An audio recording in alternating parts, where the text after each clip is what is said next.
दोस्तों, क्या आप जानते हैं कि दुनिया की सबसे खूंखार फोर्स कौन सी है? एक ऐसी फोर्स जिसने कभी रशिया के भी घुटने टिकवा दिए थे। एक ऐसी फोर्स जिसने यूक्रेन में न्यूक्लियर बम फेंकने की धमकी दे दी थी। एक ऐसी फोर्स जो अब इसराइल को भी धमकाने से पीछे नहीं हट रही है। ये फोर्स है दुनिया के सबसे ताकतवर सैनिक माने जाने वाली चेचन्या के रमजान कादिरोव की फोर्स। रशिया के दागिस्तान और चेचन इलाके के लोग काफी ताकतवर माने जाते हैं। यहाँ तक कि UFC यानी अल्टीमेट फाइटिंग चैंपियनशिप में भी इस इलाके के लोग हर बार बाजी मार जाते हैं। चेचन्या में इस वक्त रमजान कादिरोव की हुकूमत है और वो रशियन प्रेसिडेंट पुतिन के बहुत खास आदमी हैं। अपनी ताकतवर सेना के चलते वो अक्सर चर्चा में रहते हैं और अब जो वीडियो बनाकर उन्होंने भेजी है उसने फिर से इस छोटी सी लेकिन खतरनाक सेना को चर्चा का विषय बना दिया है। उन्होंने वीडियो में कहा है कि वो फिलिस्तीन के साथ हैं और अपनी सेना को इजराइल के खिलाफ लड़ने के लिए मैदान में उतारने के लिए तैयार हैं। तो दोस्तों, अब सवाल ये उठता है कि दुनिया की सबसे स्ट्रॉन्ग मिलिट्री वाली इजराइल के खिलाफ चेचन्या की मिलिट्री कितनी स्ट्रॉन्ग है और ये जो स्टेटमेंट उन्होंने दी है वो सच है या फिर सिर्फ गीदड़-भक्की। पूरी जानकारी के लिए ये वीडियो अंत तक जरूर देखें और हाँ, वीडियो शुरू करने से पहले वीडियो को लाइक और चैनल को सब्सक्राइब कर लीजिए। दोस्तों, इस पूरे मामले के सेंटर में है रमजान कादिरोव। तो आइए पहले उसके बारे में ही जान लेते हैं कि कितना खतरनाक है ये शख्स। कादिरोव का जन्म 5 अक्टूबर 1976 में हुआ था। उनसे पहले उनके पिता अखमद कादिरोव चेचन्या के प्रमुख थे, लेकिन 2004 में उनकी हत्या कर दी गई। चेचन्या रूस की दक्षिण सीमा पर स्थित है। सोवियत संघ के टूटने के बाद चेचन्या स्वतंत्र हो गया था। चेचन्या में 1990 और 2000 के दशक में 2 बड़े युद्ध हुए, जिसके बाद रूस ने चेचन्या पर कब्जा कर लिया। रूस में पुतिन की सत्ता के दौरान ही उन्होंने 2007 में कादिरोव को चेचन्या का प्रमुख बना दिया। वो सत्ता में 15 साल से अधिक समय से काबिज हैं। कादिरोव रूस के राष्ट्रपति व्लादिमीर पुतिन के करीबी और भरोसेमंद लोगों में से एक हैं। 46 साल के Kadyrov Russian Republic of Chechnya के प्रमुख हैं और चेचन्या सेना के कमांडर भी हैं।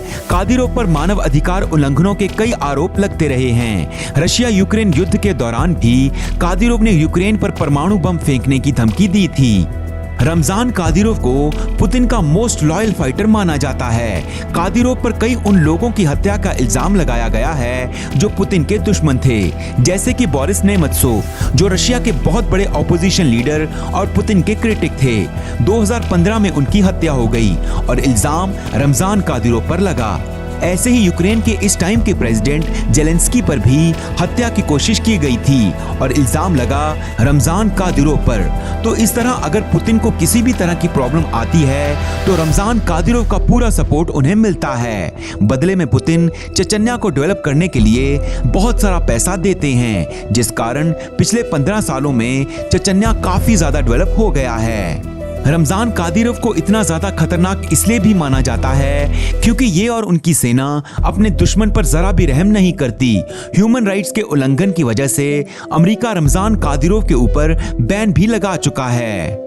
दोस्तों, आइए अब जानते हैं कि रमजान कादिरोव के पास ऐसी क्या सेना है कि ये सबसे खतरनाक मिलिट्री वाले इजराइल को ही धमकी देने लग गया है। चेचन्या के रमजान कादिरोव के अंडर में लगभग 40,000 सैनिक हैं। ऑन पेपर चेचन्या की सेना इजराइल से कमजोर नजर आती है, लेकिन सोल्जर्स की अगर बात की जाए तो ये इजराइल के सोल्जर्स से काफी ज्यादा ताकतवर है। मतलब ये कि चेचन्या के सोल्जर्स अकेले ही 2-3 को हाथ में उठा सकते हैं। इन्हें इतना ताकतवर माना जाता है कि इन्हें दुनिया की मोस्ट फियर्ड फोर्स में शामिल किया जाता है।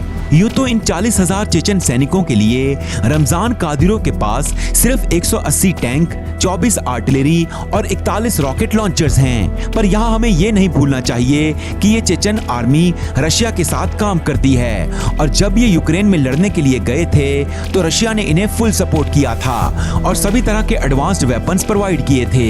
यही वजह है कि चेचन्या इजराइल को लगातार चैलेंज करने से पीछे नहीं हटता। ऐसे में अगर कभी ऐसा मौका आता है कि रमजान कादिरोव की सेना इजराइल में जाए तो उन्हें हर तरह की सपोर्ट रशिया की तरफ से भी दी जाएगी। दोस्तों यहाँ पर आपको बता दें कि इजराइल की बॉर्डरिंग कंट्री सीरिया में अमेरिका और इसके एलाइज के खिलाफ चेचन सोल्जर्स ऑलरेडी लड़ चुके हैं और अभी भी कुछ चेचन सैनिक सीरिया में मौजूद भी हैं, जहां वो रशिया के साथ मिलकर सीरिया में बशर अल असद की सरकार को सपोर्ट कर रहे हैं। तो अब अगर कभी रमजान कादिरोव को इजराइल के खिलाफ लड़ना हो तो वो सीरिया में मौजूद रशिया के बेसिस पर अपनी चेचन आर्मी को भेज सकते हैं और फिर सीरिया में मौजूद इन रशियन बेसिस का इस्तेमाल वो इजराइल के खिलाफ कर सकते हैं। इस बात से हमें यह भी पता चलता है कि रमजान कादिरोव इजराइल के खिलाफ तब तक नहीं लड़ सकते जब तक उन्हें पुतिन का सपोर्ट ना हासिल हो।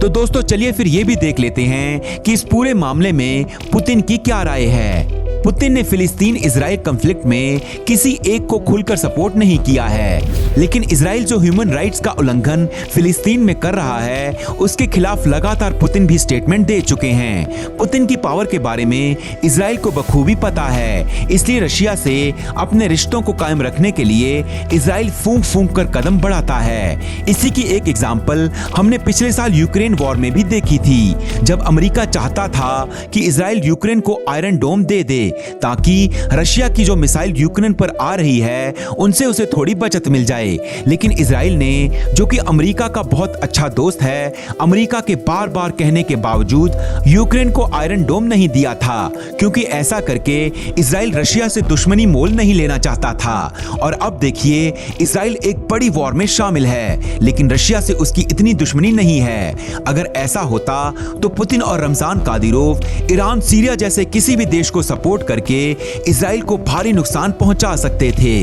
तो दोस्तों कुल मिलाकर यही लगता है कि रमजान कादिरोव की सेना भले ही बहुत ज्यादा ताकतवर और खूंखार मानी जाती है, लेकिन अभी वो सिर्फ डायलॉगबाजी ही कर रहे हैं, क्योंकि जब तक इजराइल के खिलाफ रशिया नहीं होता तब तक रमजान कादिरोव की सेना वहां पर लड़ने के लिए नहीं आ सकती। आज की वीडियो में बस इतना ही। हमें उम्मीद है कि इस वीडियो से आपकी नॉलेज बढ़ी होगी। वीडियो पसंद आई तो इसे लाइक और शेयर कीजिए।